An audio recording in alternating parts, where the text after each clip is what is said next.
I'm sorry, but do we really need another movie about a stern father who's super strict about his son playing sports and carrying on his legacy? What is a legacy? Alexei Gardanovsky. Hey everyone, welcome back to another video on my thoughts on movies and stuff. Today's video is on Space Jam: A New Legacy, aptly titled because apparently Space Jam 2 was already taken. A rogue AI kidnaps the son of famed basketball player LeBron James, who then has to work with Bugs Bunny to play a basketball game in order to get him back.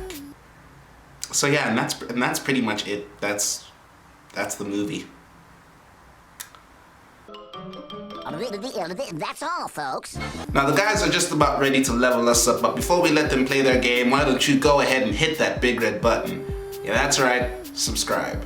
We're trying to reach a goal of 1,000 subscribers and we're almost halfway there. So we'd really appreciate it if you subscribed and you shared this video with your friends so they can subscribe as well. Don't forget to hit the bell to be notified about every time we upload.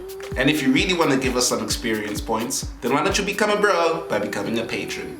Bros get early access, behind the scenes content, and all sorts of other perks. So why don't you comment down and let us hold $1. And of course, as always, a big thanks goes to our bros on Patreon. Your names will pop up at the end of the video. Thank you so much for your support. Mwah! All done subscribing? Great. On with the show. Wow. Space Jam: A New Legacy. None of it made any kind of sense, like none at all. It's Looney Tunes. It's not really meant to make sense. No, even Looney Tunes made sense. It's nonsense made sense. That makes no sense. How can nonsense make sense? You're not making any sense. Okay, we're losing control here. Yeah, let's reel it in. How are you handed a Nintendo Game Boy Color without Mario or Pokemon? Zelda, even. No wonder young LeBron put that in the trash. I'm sorry, but do we really need another movie about a stern father being super strict about his son playing sports and carrying on his legacy on the backdrop of some whimsical adventure or zany game of basketball? There's nothing wrong with wanting your kids to take their sports seriously. Otherwise, you just raise a bunch of quitters and one-timers who stop doing things the moment things get just a little bit tough. Just because my dad is LeBron, I must play basketball. What if I want to own a trucking business? What if I want to paint? What if LeBron doesn't even necessarily want me to play basketball? But that's the whole point of the movie. So then why did I have to sit there for 2 hours? This feature-length film could have been an email. Yeah, it was kind of long, no cap. Yeah, and... Wait, what did you say? It was kind of long? No, when you said... You know what? Never mind. Can we talk about algorithm? What a douche, am I right? Don't just drink the Kool-Aid because the movie told you to. He's not the villain, okay? He wasn't even an algorithm. Yeah, he's more of an AI, you know, making complex decisions and expressing emotion, which is actually quite dangerous. And I don't even think that the algorithm's idea was bad. Heck, its idea isn't even original. How is it a good idea? They were just about to scan him into a bunch of IP. And what exactly do you think this movie is? Yeah, but...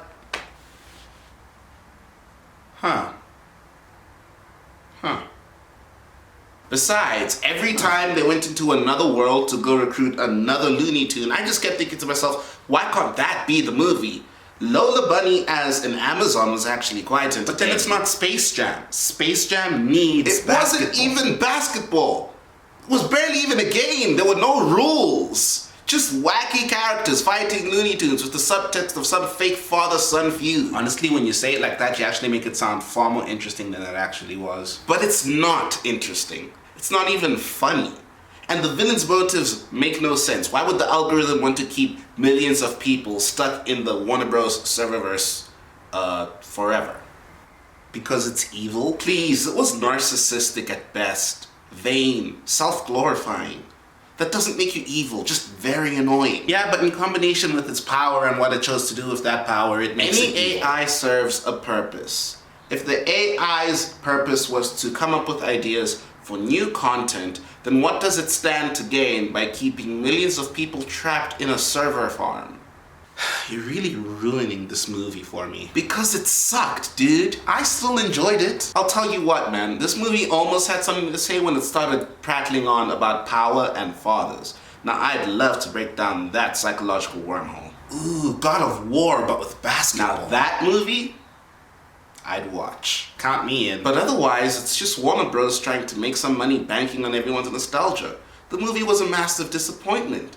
And honestly, I was just watching it shocked at all the things Warner Bros. Seems to own. Like, I didn't know that they owned Game of Thrones and Rick and Morty. And having all those characters come through and spectate the match was a trip. A good trip. No, a bad trip. It was like some sort of messed up Warner Bros. Themed Where's Waldo?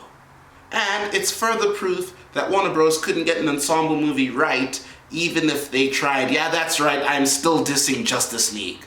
But I don't know, guys. What do you think? Was Space Jam: A New Legacy a fun, entertaining film for everyone? Or was it just 2 hours that you sat there wondering to yourself why you didn't watch the Tomorrow War?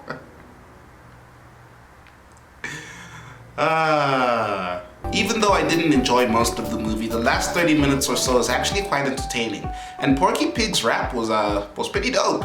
Notorious P.I.G., let's go! But the movie drags. It drags. And it almost has nothing going for it. I mean, it's called Space Jam, yet they never go to space.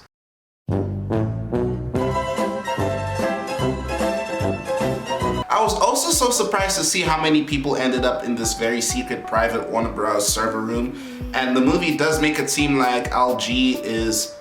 LG, life's good, not sponsored. The movie makes it seem like LG Rhythm is hacking into the elevators and making everybody come down to this floor so that they can get stuck in the server room. But here's the thing about server rooms. They're boring. There is nothing interesting about server rooms. What you see is exactly what you get. I don't believe that anybody went into a server room because they're like, oh wow, would you look at that?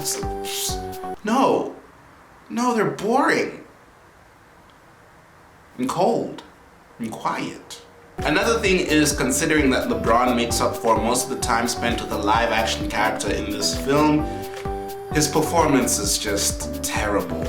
And that doesn't mean his voice acting was any better either. But I don't expect an Oscar-worthy performance. Michael Jordan didn't do any better in his Space Jam, so it's not like he had any shoes to fill. I'm not gonna fault either one of them for having bad acting performances. They're not actors, they're athletes. But LeBron was actually pretty good in Trainwreck. He gave a decent performance in that movie. I mean, yeah, it was like maybe 3 or 4 lines and limited screen time, but it was still pretty decent. So it's kind of sus that he dropped the ball so hard on this movie. Also, they make him say, athletes acting, that never goes well.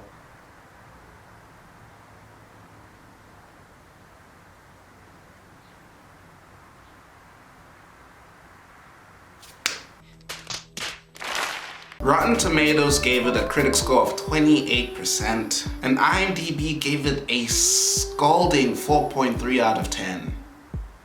It's a failing mark. As always, my score is based on how much fun I had watching the film, and I really didn't enjoy myself. I thought that I'd maybe be able to find some things funny or that I'd get a chance to laugh, but it wasn't even that funny. So I spent a lot of the movie just,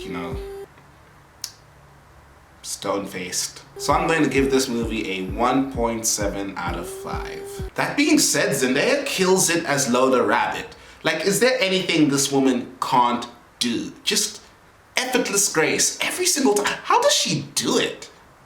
Yeah, I want to be Zendaya when I grow up. But that's all from me, guys. If you like Zendaya, give this video a big thumbs up. If you like this video, give it a big thumbs up. If you absolutely hated this video, give it an even bigger thumbs up. As I said before, subscribe and hit the bell to be notified about every time we upload. After that, visit our Patreon and let us hold $1. And once again, as always, thank you to the Patreon bros whose names you can see on screen. Thank you for believing in our content. We really appreciate you guys chipping in. Thank you very much. The next video is going to be on Just Mercy, as requested by a viewer. If you're watching this and you're thinking to yourself, hey, that's not fair, I want to request movies too, then comment. Comment. That's all you gotta do. Just ask. Ask, and I'll promise you, I'll get to it.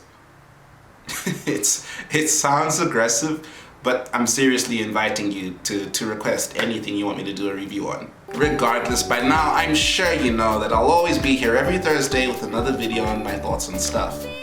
Until then, take care. Bye-bye.